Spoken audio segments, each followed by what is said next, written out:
মই চহৰলৈ গৈ মোৰ খুৰীৰ লগত থাকিবলৈ লৈছিলোঁ আৰু তাত থাকিয়েই মই কলেজত পঢ়িবলৈ লৈছিলোঁ। কাৰণ মোৰ খুৰী ঘৰত অকলে থাকিছিল আৰু খুৰা বিদেশত থাকিছিল। মোৰ খুৰী মোতকৈ এবছৰ ডাঙৰ আছিল। মোৰ খুৰীয়ে মোক প্ৰায় যিকোনো অজুহাতত চুবলৈ বিচাৰিছিল, কিন্তু মই সদায় তেওঁৰ পৰা দূৰত্ব বজাই ৰাখিছিলোঁ। এদিন ৰাতি খুৰীৰ কোঠাৰ পৰা সেইবিলাক শব্দ শুনিবলৈ পালোঁ, যিবিলাক শব্দ স্বামী আৰু স্ত্ৰীৰ কোঠাৰ পৰা সদায় শুনিবলৈ পোৱা যায়। মই এতিয়া ভাবিবলৈ ধৰিছিলোঁ যে খুৰাটো বিদেশত থাকে, তেনেহ'লে খুৰীয়ে কাৰ লগত? সেইবিলাক কথা ভাবিয়েই মই লাহে লাহে খুৰীৰ কোঠাৰ ফালে আগবাঢ়িবলৈ ধৰিলোঁ। যেতিয়া মই খুৰীৰ কোঠাৰ খিৰিকীৰে জুমি চালোঁ, তেতিয়া খুৰীয়ে এজন ল'ৰাৰ ওপৰত। মোৰ ঘৰত মোৰ মা, দেউতা আৰু মোৰ এজনী ভনী আছিল, যাৰ বিয়া এবছৰ আগতে হৈ গৈছিল। খুৰী চহৰত অকলে থাকিছিল কাৰণ খুৰা বিদেশত চাকৰি কৰিছিল। মোৰ খুৰীয়ে মোৰ মা দেউতাক কৈছিল যে অমিতক মোৰ ওচৰত থাকিবলৈ পঠাই দিয়ক। সি এতিয়া ইয়াতে থাকি আমাৰ ইয়াতে ভাল এখন কলেজত পঢ়িব পাৰিব। মা দেউতাও এইটোৱে ভাবিছিল যে তেওঁলোকৰ এই সিদ্ধান্তটো মোৰ কাৰণে বহুত ভাল হ'ব, কিন্তু তেওঁলোকে সেইটো গম পোৱা নাছিল যে সেয়া মোৰ জীৱনৰ এটা বহুত ডাঙৰ ভুল সিদ্ধান্ত আছিল। মা দেউতাৰ সিদ্ধান্ত মতেই মই মোৰ খুৰীৰ ঘৰলৈ আহি থাকিবলৈ ধৰিলোঁ আৰু তাৰ পৰাই মই কলেজলৈ অহা যোৱা কৰিবলৈ ধৰিলোঁ। যেতিয়া মই খুৰীৰ লগত থাকিবলৈ লৈছিলোঁ, তেতিয়া মই খুৰীৰ লগত বেছিকৈ অন্তৰংগ হৈ পৰিছিলোঁ। প্ৰায় তেওঁ মোক কৈছিল যে তোমাৰ খুৰা যোৱাৰ পিছত মই একেবাৰে অকলশৰীয়া হৈ পৰিছোঁ।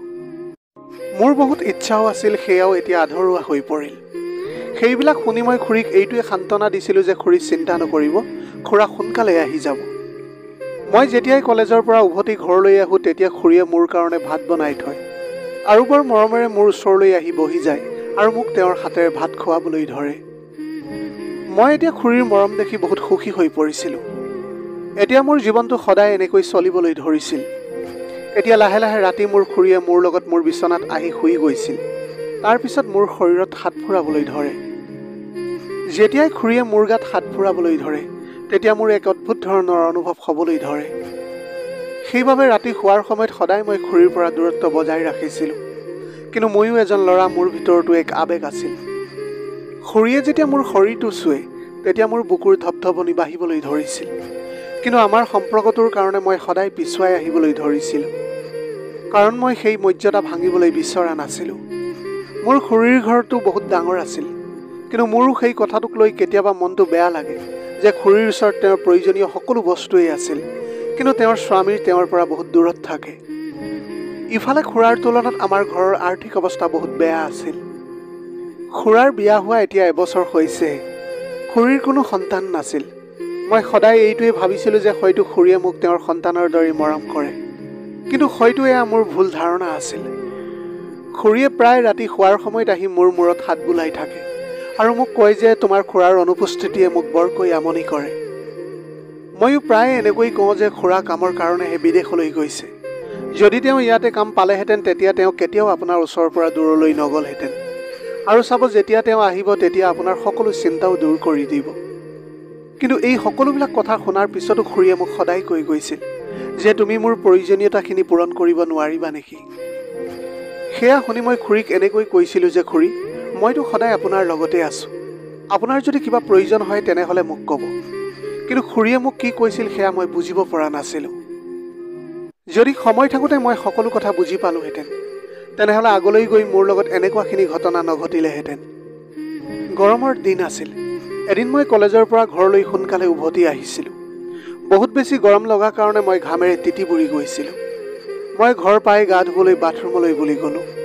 মই গা ধুই বাহিৰলৈ ওলালোঁ যেতিয়া খুৰীয়ে বাহিৰৰ কোঠাত বহি মোলৈ অপেক্ষা কৰি আছিল। তেওঁৰ হাতত মোৰ গা মোচা টাৱেল এখন আছিল। খুৰীক দেখি মই ক'লোঁ যে খুৰী, আপোনাক কিবা বস্তুৰ প্ৰয়োজন আছিল নেকি? তেতিয়া খুৰীয়ে ক'লে যে নাই নাই, তুমি ইমান গৰমত কলেজৰ পৰা আহিছা, মই তোমাৰ কাৰণে ঠাণ্ডা চৰ্বত এগিলাচ বনাই আনিছোঁ। এনেকৈ কৈ তেওঁ টাৱেলখন লৈ মোৰ ওচৰলৈ আহিলে আৰু মোৰ গাটো চুবলৈ ধৰিলে। খুৰীয়ে চোৱাৰ লগে লগে আকৌ মোৰ গাত বিজুলীৰ চক লগা দৰে হ'বলৈ ধৰিছিল। মোৰ আকৌ বুকুৰ ধপধপনি বাঢ়িবলৈ ধৰিলে। মই নিথৰ হৈ তাত থিয় হৈ পৰিছিলোঁ। খুৰীয়ে মোৰ মূৰটো লাহে লাহে মচি টাৱেলখন তললৈ বুলি লৈ গৈ আছিল। তাৰপিছত মোক ক'বলৈ ধৰিলে যে তোমাৰ বডিটো দেখিবলৈ ইমান ধুনীয়া, তুমি কিবা জিম চিম কৰা নেকি বাৰু? তেতিয়া মই ক'লোঁ যে নাই খুৰী, মই সৰুৰে পৰাই এনেকুৱা ফিট হয়। সেয়া শুনি খুৰীয়ে মোক ক'বলৈ ধৰিলে, এনেকুৱা ফিট ল'ৰা মোৰ বহুত ভাল লাগে। মোৰ খুৰী দেখিবলৈ গাখীৰৰ দৰে বগা আছিল। খুৰীৰ সৌন্দৰ্যতা দেখি যিকোনো পুৰুষেই তেওঁৰ প্ৰেমত পৰিবলৈ বিচাৰিব। কিন্তু যেতিয়াই মোৰ খুৰাৰ কথা মনলৈ আহে তেতিয়া মই লগে লগে খুৰীৰ পৰা দূৰে দূৰে থাকিবলৈ লওঁ। সেইকাৰণে মই লগে লগে খুৰীৰ হাতৰ পৰা টাউলখন লৈ ল'লোঁ আৰু ক'বলৈ ধৰিলোঁ যে খুৰী, মই নিজেই কৰি ল'ম, আপুনি এনেই ঘৰৰ সকলো কাম কৰি থাকে। সেয়া শুনি খুৰীয়ে হাঁহি এটা মাৰি মোক ক'বলৈ ধৰিলে, সেয়াতো মোৰ কৰ্তব্য। এনেকৈ কৈ তেওঁ কোঠাটোৰ পৰা বাহিৰলৈ ওলাই গুচি গ'ল। খুৰী ওলাই যোৱাৰ লগে লগে মই এটা দীঘলকৈ উশাহ ল'লোঁ। আৰু যদি খুৰী বাহিৰলৈ গুচি নগ'লহেঁতেন তেনেহ'লে মই চাগে মোৰ আৱেগক নিয়ন্ত্ৰণ কৰিব নোৱাৰিলোঁহেঁতেন। মই লগে লগে মোৰ গাটো মচি ল'লোঁ আৰু ভাত খাবলৈ বুলি ডাইনিং টেবুলত বহিলোঁ। খুৰীও মোৰ ওচৰতে আহি বহিলহি আৰু মোক তেওঁৰ হাতেৰে ভাত খুৱাই দিবলৈ ধৰিলে। মই খুৰীক মানাও কৰিছিলোঁ যে মই খুৰী নিজেই খাই ল'ম, কিন্তু খুৰীয়ে মোৰ কথা মানিবলৈ বিচৰা নাছিল। খুৰীয়ে যেতিয়া মোৰ হাতত ধৰিছিল তেতিয়া মোৰ শৰীৰটো আকৌ এবাৰ কঁপনি উঠিছিল। মোৰ ভিতৰৰ কামনা আকৌ এবাৰ জাগিবলৈ ধৰিছিল। সেই সময়ত মই নিজকে বহুত নিয়ন্ত্ৰণ কৰি ৰাখিছিলোঁ। ইফালে খুৰীৰ মৰম দেখি মোৰ কেনেবাকৈ হ'লেও তেওঁৰ প্ৰতি মৰম জাগিবলৈ ধৰিছিল। কিন্তু মই তেতিয়াই নিজকে বুজাইছিলোঁ যে এয়া এটা ডাঙৰ ভুল কথা হ'ব। এনেকৈ ভাবি মই খুৰীক কৈছিলোঁ যে মোৰ পেট ভৰি গ'ল আৰু মই লগে লগে তাৰ পৰা ওলাই নিজৰ কোঠালৈ বুলি আহি গ'লোঁ। মোৰ তেনেকুৱা ব্যৱহাৰৰ পৰা খুৰীৰো মনটো বহুত বেয়া লাগি গৈছিল। সেইকাৰণে তেওঁ অলপ সময় পিছতে মোৰ কোঠালৈ আহিলে আৰু মোক সুধিবলৈ ধৰিলে যে তুমি মোক খং কৰি আছা নেকি বাৰু? এই বুলি কৈ তাৰপিছত তেওঁ নিজৰ হাতেৰে মোৰ মূৰৰ চুলিখিনিত আঙুলি বোলাবলৈ ধৰিছিল। চুলিখিনিত আঙুলি বোলাই বোলাই খুৰীয়ে আকৌ তেওঁৰ হাতখন মোৰ ডিঙিত ৰাখিলে আৰু তাৰপিছত লাহে লাহে তেওঁৰ হাতখন মোৰ শৰীৰৰ তললৈ যাবলৈ ধৰিছিল। এতিয়া ময়ো মোৰ চকুজুৰি বন্ধ কৰি দিছিলোঁ। এতিয়া মোৰ ভিতৰৰ কামনাবিলাক জ্বলি উঠিছিল আৰু এতিয়া মই সেইবিলাক কথাক নিয়ন্ত্ৰণ কৰিব পৰা নাছিলোঁ। মোৰ মনটো গৈছিল যে এতিয়া যেন মই এই মুহূৰ্তটো বহুত ভালকৈ পাৰ কৰোঁ। মই চকু বন্ধ কৰি থকা দেখি খুৰীয়ে মোক বিচনাত বাগৰাই দিলে আৰু চাদৰ এখন আমাৰ গাৰ ওপৰত ঢাকি তাৰপিছত নিজৰ হাতখন লাহে লাহে মোৰ ফালে আনিবলৈ ধৰিছিল। এতিয়া মই চকু বন্ধ কৰি দীঘল দীঘলকৈ উশাহ ল'বলৈ ধৰিছিলোঁ। খুৰীও মোৰ উশাহ ভালকৈ শুনিবলৈ পাৰিছিল। মই এতিয়া সম্পূৰ্ণৰূপে সেই ক্ষণত ডুবি গৈছিলোঁ। মই এইবিলাকৰ পৰা নিজকে বাহিৰলৈ অনাটো অসম্ভৱ যেন লাগিছিল। খুৰীয়ে এইবিলাকৰ লাভ ভালকৈ লৈ আছিল। খুৰীও এতিয়া লাহে লাহে নিজৰ ইচ্ছাবিলাক পূৰণ কৰি গৈছিল। মই লাহে লাহে খুৰীক ক'লোঁ যে খুৰী, আপুনি এইবিলাক কি কৰি আছে? সেই কথা শুনাৰ লগে লগে খুৰীয়ে মোৰ মুখত হাত থৈ লাহেকৈ ক'লে, চুপ, তুমি মনে মনে থাকা, মই যি কৰি আছোঁ মোক কৰিবলৈ দিয়া। এনেকৈ কৈয়ে তেওঁ জোৰ জোৰকৈ উশাহ ল'বলৈ ধৰিলে আৰু মোৰ বুকুখনো ধপধপকৈ কঁপিবলৈ আৰম্ভ কৰি দিছিল। খুৰীয়ে ক'বলৈ ধৰিলে যে মোৰ বহুত মন আছিল, কিন্তু তুমি কেতিয়াও মোৰ কথা বুজিয়েই নাপালা। আৰু তেনেকৈ কৈ খুৰীয়ে আগলৈ আগবাঢ়িবলৈ লৈছিলহে তেনেতে মোৰ ফোনটো জোৰেৰে বাজিবলৈ ধৰিলে, যাৰ ফলত মই লগে লগে মোৰ চকু মেলিলোঁ আৰু এইবিলাকৰ পৰা বাহিৰলৈ ওলাই আহি মই পিছুৱাই আহিলোঁ আৰু মই খুৰীক ক'লোঁ যে মোক ক্ষমা কৰিব। এনেকৈ কৈ মই ফোনটো লৈ নিজৰ কোঠাৰ পৰা বাহিৰলৈ ওলাই আহিলোঁ। খুৰীয়ে তাতেই বহি মোক মাতি আছিল, কিন্তু মই তেওঁৰ মাতক আওকাণ কৰি ঘৰৰ পৰা বাহিৰলৈ ওলাই আহিলোঁ। বাহিৰলৈ ওলাই আহি ভাবিবলৈ ধৰিলোঁ যে আজি যদি এই ফোনটো নাবাজিলহেঁতেন তেনেহ'লে হয়তো বহুত ডাঙৰ ভুল হৈ গ'লহেঁতেন। এতিয়া মই ভাবি লৈছিলোঁ যে খুৰীৰ পৰা আঁতৰি থকাটোৱে মোৰ বাবে ভাল হ'ব। মই যেতিয়া ফোনটো উঠালোঁ তেতিয়া সেইফালৰ পৰা মোৰ এজন বন্ধুৰ মাত ভাহি আহিছিল, যাৰ নাম ৰোহিত আছিল। মোক ক'বলৈ ধৰিলে যে অমিত, ময়ো তোমাৰ কলেজত এডমিশ্যন লৈ ল'লোঁ আৰু আমি দুয়ো মিলি কলেজলৈ একেলগে যাব পাৰিম। ৰোহিত মোৰ সৰুকালৰ বন্ধু আছিল। সি মোৰ লগত গাঁৱত একেলগে ডাঙৰ হৈছিল। মই তাক কৈছিলোঁ যে মই চহৰলৈ আহি কলেজত এডমিশ্যন ল'ম বুলি। তেতিয়া সি কৈছিল যে যেতিয়া তুমি তাত এডমিশ্যন ল'বা তেতিয়া ময়ো কিছুদিন পিছত তোমাৰ লগত তাত এডমিশ্যন লৈ ল'ম। আমাৰ সৰুৰে পৰা বন্ধুত্ব বহুত ভাল আছিল। তাৰপিছত আমি বহুত দেৰি কথা পাতিলোঁ আৰু তাৰপিছত মই ফোনটো ৰাখি মোৰ কোঠালৈ সোমাই আহিলোঁ। যেতিয়া মই মোৰ কোঠাত সোমাইছিলোঁ তেতিয়া দেখিছিলোঁ যে খুৰী মোৰ কোঠাৰ পৰা নিজৰ কোঠালৈ গৈছিল। মই লগে লগে মোৰ কোঠাৰ দৰজা লগাই দিলোঁ আৰু বিচনাত বাগৰি পৰিলোঁ। মই ভাবি লৈছিলোঁ যে খুৰীৰ লগত এতিয়া দূৰত্ব বজাই ৰাখিম, কাৰণ সেয়াই আমাৰ সকলোৰে কাৰণে ভাল হ'ব। যদি আমি ভুলতে এই সম্পৰ্কৰ মৰ্যাদাও ভাঙি পেলাওঁ তেতিয়াহ'লে পিছলৈ গৈ বহুত বেয়া হ'ব। এই কথা ভাবি ভাবিয়েই মই ৰাতি কেতিয়া শুই গ'লোঁ গমেই নাপালোঁ। ৰাতিপুৱা মই দেৰিকৈ সাৰ পাইছিলোঁ। তেতিয়া খুৰীয়ে বাহিৰৰ দৰজাত টুকুৰিয়াই আছিল। খুৰীয়ে তেতিয়া কৈ আছিল যে অমিত, তুমি আজি কলেজলৈ নোযোৱা নেকি? মই আজি ব্ৰেকফাষ্টো নকৰিলোঁ আৰু না খুৰীৰ লগত এবাৰ কথাও পাতিছিলোঁ। খুৰীয়ে মোক পিছফালৰ পৰা মাতি আছিল, কিন্তু মই তেওঁৰ কথাক আওকাণ কৰি ঘৰৰ পৰা বাহিৰলৈ ওলাই আহিছিলোঁ। কলেজলৈ যেতিয়া আহিলোঁ তেতিয়া ৰোহিতক লগ পাই বহুত ভাল লাগিছিল।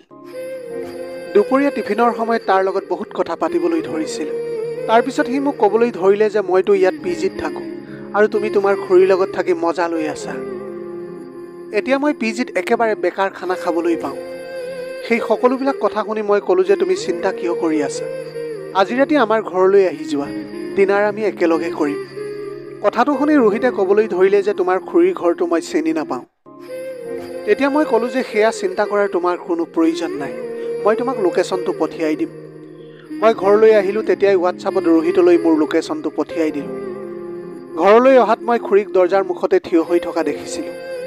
যেতিয়া তেওঁ আকৌ মোৰ ওচৰ চাপিবলৈ ধৰিছিল, তেতিয়া মই আকৌ তেওঁৰ পৰা আঁতৰি থাকিবলৈ ধৰিলোঁ।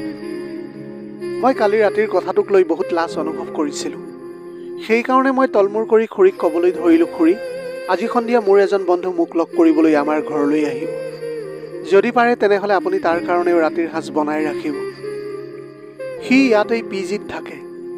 কথাটো শুনাৰ লগে লগে খুৰীয়ে ক'বলৈ ধৰিলে যে তুমি চিন্তা নকৰিবা, মই তোমালোক দুয়োজনৰ কাৰণে ভাত ৰান্ধি থৈ দিম। কিন্তু তুমি এতিয়া মোৰ লগত কথা কিয় নাপতা? খুৰীৰ কথাষাৰ মই উত্তৰ নিদিলোঁ। সন্ধিয়া যেতিয়া ৰোহিত আমাৰ ঘৰলৈ আহিলে তেতিয়া দৰজাখন মোৰ খুৰীয়ে খুলি দিছিল। সেই সময়ত মই গা ধুবলৈ বাথৰুমত সোমাইছিলোঁ। যেতিয়া মই মোৰ কোঠাৰ পৰা বাহিৰলৈ আহিলোঁ, তেতিয়া দেখিলোঁ যে ৰোহিত আৰু খুৰী দুয়ো একেলগে চোফাত বহি কথা পাতি আছিল। তেওঁলোকৰ কথা পতাৰ ধৰণ দেখি মই বহুত আচৰিত হৈ পৰিছিলোঁ। তাৰপিছত মোক ৰোহিতে ক'লে যে আৰে কি ভাই, তোমাৰ খুৰীটো বহুত ভাল হয়, তোমাৰ ইয়াতে থাকি চাগে বহুত লাভ হৈছে ন? কথাটো শুনি ভিতৰি ভিতৰি মোৰ মনটো বহুত দূষিত হৈ পৰিছিল, কাৰণ কালি ৰাতি আমাৰ মাজত যি হৈছিল সেয়া ভাবিলে মোৰ মনটো বহুত উদাস হৈ পৰিছিল। কিন্তু মই সেইবিলাক ৰোহিতক বুজাবলৈ সুবিধা নিদি ৰোহিতক মোৰ কোঠালৈ লৈ আহিলোঁ আৰু আমি কথা পাতিবলৈ ধৰিছিলোঁ। খুৰীয়ে যেতিয়া আমাৰ কাৰণে চাহ লৈ আহিছিল, তেতিয়া খুৰী আৰু ৰোহিতে ইজনে সিজনৰ ফালে চাই মিচিকিয়া হাঁহিবলৈ ধৰিছিল। খুৰীয়ে চাহখিনি ৰাখি নিজৰ কোঠালৈ বুলি গুচি গ'ল। ৰোহিতৰ লগত কথা পাতি থাকোঁতে মোৰ ঘৰৰ পৰাও ফোন আহিছিল আৰু মই কথা পাতিবলৈ নিজৰ কোঠাৰ পৰা বাহিৰলৈ ওলাই গৈছিলোঁ। মায়ে কৈ আছিল যে কিমান দিন যে হ'ল তই আমাৰ লগত ভালকৈ কথাই পতা নাই। তাৰপিছত মই 20 মিনিট সময় মোৰ পৰিয়ালৰ লগত কথা পাতিছিলোঁ। যেতিয়া মই কোঠালৈ আহিলোঁ তেতিয়া দেখিলোঁ যে মোৰ খুৰীয়ে ৰোহিতৰ ওচৰত বহি কথা পাতি আছিল। যেতিয়া মই তেওঁলোকৰ ওচৰলৈ আহি থিয় হ'লোঁ, তেতিয়া তেওঁলোকে হঠাতে মৌন হৈ গৈছিল আৰু তাৰপিছত ৰোহিতে মোক ক'বলৈ ধৰিলে যে ঠিক আছে মই যাওঁ। মই ক'লোঁ যে তুমিচোন ভাত খোৱাই নাই। তেতিয়া সি ক'লে যে নাই, মই বেলেগ এদিন ভাত খাবলৈ আহিম। এনেকৈ কৈ সি লগে লগে আমাৰ ঘৰৰ পৰা ওলাই গুচি গ'ল। তাৰপিছত মই আৰু খুৰীয়ে ভাত খাবলৈ ধৰিলোঁ। আমি দুয়ো ইজনে সিজনৰ লগত কোনো কথা পতা নাছিলোঁ। ভাত খোৱাৰ পিছত মই মোৰ কোঠালৈ আহিছিলোঁ আৰু ভিতৰৰ পৰা দৰজাখন লক কৰি দিছিলোঁ যাতে খুৰী আকৌ মোৰ কোঠালৈ আহিবলৈ নোৱাৰে। তাৰপিছত এনেকৈ দিনবিলাক বাগৰিবলৈ ধৰিছিল। এতিয়া ৰোহিত আৰু মোৰ বন্ধুত্ব বহুত বেছিয়ে বাঢ়ি গৈছিল। কেতিয়াবা কেতিয়াবা ৰাতি ৰোহিতে আহি আমাৰ ঘৰতে থাকিছিল। এদিন ৰাতি সি মোৰ লগত শুই আছিল। তেতিয়া হঠাতে মোৰ পিয়াহ লাগিল আৰু যেতিয়া মই উঠিলোঁ তেতিয়া ৰোহিত মোৰ কাষত থকা নাছিল। মই মনতে ভাবিবলৈ ধৰিলোঁ যে হঠাতে সি এই ৰাতি কলৈ গুচি গ'ল। মই পাকঘৰৰ ফালে পানী আনিবলৈ গ'লোঁ। তেতিয়া দেখিলোঁ যে ৰোহিত খুৰীৰ লগত খুৰীৰ কোঠাৰ বাহিৰত থিয় হৈ আছিল আৰু দুয়ো ইজনে সিজনৰ লগত কথা পাতি আছিল। মই যেতিয়া তেওঁলোকৰ ওচৰলৈ আহিছিলোঁ তেতিয়া ৰোহিতে মোক ক'লে যে তাৰ পিয়াহ লাগিছিল, সেইকাৰণে সি পাকঘৰলৈ আহিছিল। আৰু তেতিয়াই খুৰীক কোঠাৰ বাহিৰত দেখিলে আৰু তেতিয়াই সি তেওঁৰ লগত কথা পাতিবলৈ ধৰিছিল। তাৰ কথা শুনি মই ক'লোঁ যে ঠিক আছে বাৰু, মই পাকঘৰলৈ গৈ পানী লৈ আহোঁ। মই যেতিয়া পাকঘৰৰ পৰা পানী লৈ উভতি আহিছিলোঁ তেতিয়ালৈকে তেওঁলোকৰ কথা পাতি শেষ হৈ গৈছিল। তাৰপিছত ৰোহিতেও মোৰ লগত মোৰ কোঠালৈ আহিলে। যেতিয়া মই কোঠালৈ আহি বিচনাত শুই পৰিছিলোঁ তেতিয়া মই এক অস্থিৰতা অনুভৱ কৰিবলৈ ধৰিছিলোঁ। মই যেতিয়াই তেওঁলোকক কথা পাতি থকা দেখোঁ আৰু মই তেওঁলোকৰ ওচৰলৈ যাওঁ তেতিয়া সিহঁতে লগে লগে কথা সলনি কৰি দিয়ে। মই ভাবিছিলোঁ যে মই বেছি ভাবি আছোঁ, সেইকাৰণে মই সেই কথাটোক মোৰ মগজুৰ পৰা উলিয়াই পেলালোঁ আৰু মনে মনে শুই গ'লোঁ। পিছদিনা মই যেতিয়া কলেজলৈ বুলি গ'লোঁ তেতিয়া মই দেখিলোঁ যে সেইদিনা কলেজলৈ ৰোহিত যোৱা নাছিল। যেতিয়া মই তাক ফোন কৰিলোঁ তেতিয়া সি ক'লে যে সি কিবা এটা কামত কলেজৰ পৰা গাঁৱলৈ বুলি গৈছে। ৰোহিতৰ অবিহনে মোৰ কলেজত থাকি ভাল লগা নাছিল। আবেলি যেতিয়া মই কলেজৰ পৰা ঘৰলৈ উভতিলোঁ তেতিয়া খুৰীয়ে বৰ ধুনীয়াকৈ মোলৈ খানা বনাই ৰাখিছিল। যেতিয়া মই খুৰীক সুধিলোঁ যে খুৰী আপুনি ইমানবিলাক খানা কিয় বনাই ৰাখিছে, তেতিয়া তেওঁ ক'লে যে কোনো বিশেষ কাৰণ নাই, তেওঁৰ মন গৈছিল কাৰণে বনালে। যেতিয়া মই ভালকৈ চালোঁ তেতিয়া দেখিলোঁ যে খানা 3 জনৰ কাৰণে বনোৱা আছিল আৰু ঘৰত মাত্ৰ আমি 2জনহে আছিলোঁ। যিহেতু মই প্ৰায় খুৰীৰ পৰা দূৰে দূৰে থাকিছিলোঁ, সেইকাৰণে মই খুৰীক বেছি প্ৰশ্ন কৰিব নোৱাৰিছিলোঁ আৰু মনে মনে গৈ নিজৰ কোঠাত শুই পৰিছিলোঁ। এতিয়া ৰাতি যেতিয়া মই শুই আছিলোঁ তেতিয়া হঠাতে মই খুৰীয়ে জোৰ জোৰকৈ কেকাই থকা শুনিবলৈ পালোঁ। খুৰীৰ সেই কেকনিবিলাকৰ পৰা এইটো অনুমান কৰিব পৰা গৈছিল যে খুৰীয়ে এতিয়া সেই বেয়া কামবিলাক কাৰোবাৰ লগত কৰি আছিল। কিন্তু তেওঁ এইবিলাক কাৰ লগত কৰি আছিল? মই ভাবিলোঁ যে তেওঁ হয়তো খুৰাৰ লগত ফোনত কথা পাতি আছে। সেইকাৰণে মই তেনেকৈ ভাবি কথাটো আওকাণ কৰিলোঁ আৰু মনে মনে শুই থাকিলোঁ। দিনবিলাক এনেকৈয়ে গৈ থাকিল আৰু এতিয়া ৰোহিত যোৱা প্ৰায় এসপ্তাহ হ'বলৈ হৈছিল। এই এসপ্তাহত মই সদায় খুৰীৰ কোঠাৰ পৰা সেই শব্দটো শুনিবলৈ পাইছিলোঁ। খুৰীৰ সেই শব্দ শুনি মোৰ মনটো চঞ্চল হৈ উঠিছিল। খুৰীয়ে বৰ জোৰ জোৰকৈ সেই সকলো ধৰণৰ শব্দবিলাক উলিয়াইছে। মই এইটোৱে ভাবি আছিলোঁ যে হয়তো খুৰাই সদায় তেওঁৰ লগত কথা পাতি থাকে আৰু তেনেকৈ ভাবিয়েই মই সেইবিলাকত গুৰুত্ব দিয়া নাছিলোঁ। মই এবাৰো গৈ চাবলৈ চেষ্টা কৰা নাছিলোঁ। মই যেতিয়া ৰাতিপুৱা ৰোহিতক ফোন কৰিছিলোঁ তেতিয়া সি প্ৰায় মোৰ ফোনটো কাটি দিছিল। মই এইটোৱে ভাবি আছিলোঁ যে হয়তো ৰোহিতে কিবা কামৰ কাৰণে ব্যস্ত হৈ আছে। এতিয়া এনেকৈ লাহে লাহে ৰোহিতৰ খবৰ নোহোৱা হৈ গৈছিল। সি এতিয়া কলেজলৈ অহাও বন্ধ কৰি দিছিল আৰু মোৰ ফোনটো উঠোৱা নাছিল। কিন্তু যেতিয়া মই ঘৰলৈ যাওঁ তেতিয়া খুৰীয়ে সদায় 3 জনৰ কাৰণে খানা বনাই ৰাখিছিল আৰু যেতিয়া মই সেই বিষয়ে সুধিছিলোঁ তেতিয়া সদায় খুৰীয়ে কিবা নহয় কিবা এটা অজুহাত দেখাইছিল। সেইবিলাক দেখি মই এতিয়া বহুত চিন্তিত হৈ পৰিছিলোঁ। এদিন ৰাতি মই সেইবিলাকেই ভাবি আছিলোঁ। তেনেতে মই আকৌ খুৰীৰ কোঠাৰ পৰা শব্দ শুনিবলৈ পালোঁ। তেওঁ কাৰোবাৰ লগত হাঁহি হাঁহি কথা পাতি আছিল। মোৰ মন গৈছিল যে মই গৈ চাই আহোঁ আচলতে খুৰীয়ে কাৰ লগতনো কথা পাতি আছে। তাৰপিছত মই আকৌ ভাবিলোঁ যে নাই, খুৰীয়ে নিশ্চয় খুৰাৰ লগতেই কথা পাতি আছে। মই এতিয়া সেইবিলাকৰ মাজত সোমোৱাটো ভাল কথা নহ'ব। কিন্তু মোৰ মগজুৱে সেই কথাটো মানিবলৈ প্ৰস্তুত নাছিল। তাৰপিছত মই আধা ঘণ্টাৰ পিছত লাহেকৈ নিজৰ কোঠাৰ পৰা ওলাই খুৰীৰ কোঠাৰ ফালে খোজ আগবঢ়ালোঁ। খুৰীৰ কোঠাটো ভিতৰৰ পৰা বন্ধ আছিল। যেতিয়া মই খুৰীৰ কোঠাৰ খিৰিকীৰে গৈ চালোঁ তেতিয়া মই দেখিলোঁ যে খুৰী বিচনাত বাগৰি কাৰোবাৰ লগত প্ৰেম ভৰা কথা পাতি আছিল।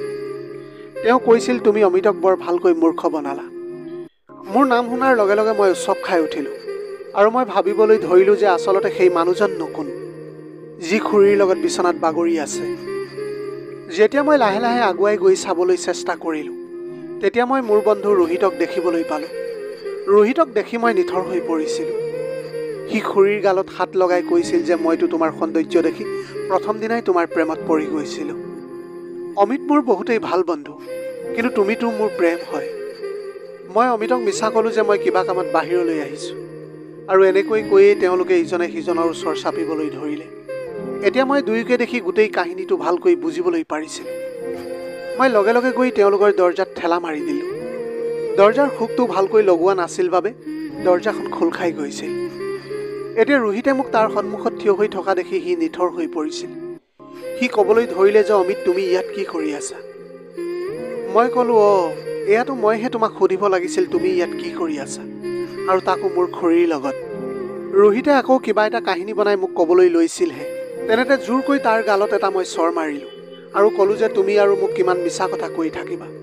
তুমিতো মোৰ বহুত ভাল বন্ধু আৰু তুমিয়ে মোৰ খুৰীৰ লগত এনেকুৱাখিনি কিয় কৰিলা? ৰোহিতে তেতিয়া মোক ক'বলৈ ধৰিলে, যেতিয়া মই প্ৰথমবাৰ তোমালোকৰ ঘৰলৈ আহিছিলোঁ তেতিয়া তোমাৰ খুৰীয়ে নিজেই মোৰ ওচৰলৈ আহি বহিলে আৰু মোৰ ভিতৰৰ আৱেগক জগাবলৈ ধৰিছিল। যেতিয়াই মই তোমাৰ ঘৰলৈ আহিছিলোঁ তেতিয়া খুৰীয়ে তেওঁৰ নম্বৰো মোক দিছিল। তেতিয়াৰে পৰাই আমাৰ দুয়োৰে সদায় ফোনত কথা হ'বলৈ ধৰিছিল আৰু তাৰপিছত খুৰীয়ে মোক ৰাতি এদিন তেওঁৰ ঘৰলৈ মাতিছিল। তেওঁৱে মোক ক'বলৈ কৈছিল যে মই তোমাক আকৌ গাঁৱলৈ উভতি যোৱা বুলি মিছা কথা ক'বলৈ দিওঁ। সঁচা কৈছোঁ অমিত, ইয়াতে মোৰ কোনো ভুল নাই। এতিয়া মোৰ মগজুৱে কাম কৰিবলৈ বন্ধ কৰি দিছিল। মই ৰোহিতক ক'লোঁ যে তুমি মোক বিশ্বাসঘাতকতা কৰিলা আৰু এতিয়া বিশ্বাসঘাতকতাৰ শাস্তি কি সেয়া তুমি ভালকৈয়ে জানা। এতিয়া মই তোমাৰ লগত একো বন্ধুত্ব ৰাখিব নিবিচাৰোঁ। ৰোহিতে মোৰ সন্মুখতে ভুৰ ভুৰাই আছিল, কিন্তু মই তাৰ একো কথাই নুশুনিলোঁ আৰু ঠেলা মাৰি মই তাক ঘৰৰ পৰা উলিয়াই দিলোঁ। তাৰপিছত মই খুৰীক ক'লোঁ যে আপুনি এইবিলাক কৰাৰ আগতে এবাৰ ভাবিব লাগিছিল। তাৰপিছত খুৰীয়ে কান্দি কান্দি ক'বলৈ ধৰিলে যে তোমাৰ খুৰা যোৱা এবছৰ হৈ গ'ল আৰু তেতিয়াৰ পৰা তেওঁ এবাৰো ঘৰলৈ অহা নাই। মোৰো এখন অন্তৰ আছে আৰু আৱেগ আছে। মই তোমাতকৈ এবছৰহে ডাঙৰ। মোৰো কিছুমান ইচ্ছা থাকে আৰু আশা থাকে। প্ৰয়োজনখিনি পূৰণ কৰিবলৈ স্বামীৰ প্ৰয়োজন হয়। কিন্তু যদি স্বামীগৰাকীয়ে মোক লগ নিদিয়ে, তেতিয়াহ'লে এগৰাকী নাৰীয়েনো কি কৰিব পাৰে? তেওঁতো সেই ভুল পথেই বাছি ল'ব। তাৰপিছত মই খুৰীক ক'লোঁ যে মই মানিছোঁ যে খুৰাই আপোনাক সময় নিদিয়ে, আপোনাৰ পৰা দূৰত থাকে। কিন্তু তেওঁ আপোনাৰ কাৰণেই তেওঁ বিদেশলৈ কাম কৰিবলৈ গৈছে। সেইকাৰণেই আজি আপুনি ইমান ভালকৈ খাবলৈ আৰু পিন্ধিবলৈ আৰু থাকিবলৈ পাইছে। আপুনি পইচাৰ কাৰণে কেতিয়াও চিন্তা কৰিবলগীয়া হোৱা নাই। এতিয়া আপুনি সেইখন ঘৰলৈ গৈ চাওকচোন, যাৰ ওচৰত টকা পইচা নোহোৱাৰ কাৰণে ভোকত থাকিবলগীয়া হৈছে। খুৰীয়ে মোৰ এই সকলোবিলাক কথা শুনি বহুত লজ্জিত অনুভৱ কৰিছিল আৰু তাৰপিছত বহুত জোৰে জোৰে কান্দিবলৈ ধৰিলে। এতিয়া খুৰীক তেনেকৈ কৈ মই মোৰ কোঠালৈ আহিলোঁ আৰু তাৰপিছত মই খুৰালৈ এটা দীঘলীয়া মেছেজ লিখিলোঁ। মই খুৰাক খুৰীয়ে কৰা কাৰ্যৰ কথা একেবাৰে কোৱা নাছিলোঁ। খুৰাই মোৰ মেছেজটো পঢ়ি 3 দিনৰ পিছত ভাৰতলৈ ঘূৰি আহিল। খুৰাক দেখি খুৰী বহুত আনন্দিত হৈ পৰিছিল। কিন্তু খুৰীয়ে এতিয়া ভয় খাবলৈ ধৰিছিল যে কেনেবাকৈ মই তেওঁক সকলো কথা কৈ দিয়া নাইতো। কিন্তু মই জানিছিলোঁ যে যদি মই এই সকলোবিলাক কথা খুৰাক কওঁ, তেনেহ'লে এই নতুনকৈ গঢ়ি উঠা ঘৰখন তেওঁলোকৰ থান-বান হৈ যাব, যিটো মই মোৰ জীৱনত কেতিয়াও খোৱাটো বিচৰা নাছিলোঁ। খুৰালৈ যিটো মই মেছেজ লিখিছিলোঁ, তাত এনেকৈ লিখিছিলোঁ যে খুৰীয়ে আপোনাক সদায় বহুত মনত পেলাই থাকে আৰু দিনে দিনে তেওঁৰ স্বাস্থ্যও বেয়া হ'বলৈ ধৰিছে। যদি আপুনি সোনকালে উভতি নাহে, তেনেহ'লে খুৰীৰ হাৰ্টৰো প্ৰব্লেম হ'ব পাৰে। সেয়া শুনাৰ লগে লগে খুৰা বহুত চিন্তিত হৈ পৰিছিল আৰু লগে লগে তেওঁ ঘৰলৈ উভতি আহিছিল। যেতিয়া খুৰাই সেই কথা খুৰীক সুধিলে, তেতিয়া খুৰীয়ে মোৰ ফালে চাবলৈ ধৰিলে আৰু হয় বুলি তেওঁ উত্তৰ দি থাকিলে। তেওঁ ভালকৈ বুজিছিল যে মই খুৰাক মিছা কৈছিলোঁ আৰু এতিয়া খুৰা খুৰী একেলগে সুখেৰে থাকিবলৈ লৈছিল। ময়ো এতিয়া খুৰাৰ ঘৰৰ পৰা গুচি আহিলোঁ আৰু এনেকৈ মই হোষ্টেলত থাকিবলৈ ধৰিছিলোঁ। আজিৰ ভিডিঅ'টি কেনেকুৱা লাগিলে জনাব। যদি ভাল লাগিল তেনেহ'লে লগৰ বন্ধু বান্ধৱীসকলৰ মাজত শ্বেয়াৰ কৰিবলৈ নাপাহৰিব। আপোনালোকৰ গোটেই জীৱনটো হাঁহিৰে উপচি পৰক। পাৰিলে দুখীয়াজনক অলপ সহায় কৰিবলৈ চেষ্টা কৰিব। আপোনালোকৰ অকণমান সঁহাৰিয়ে যদি কোনোবা এজন দুখীয়াৰ জীৱনটো সলনি কৰিব পাৰে, তাতকৈ পুণ্যৰ কাম আৰু এই পৃথিৱীত একোৱেই হ'ব নোৱাৰে। Have a nice day.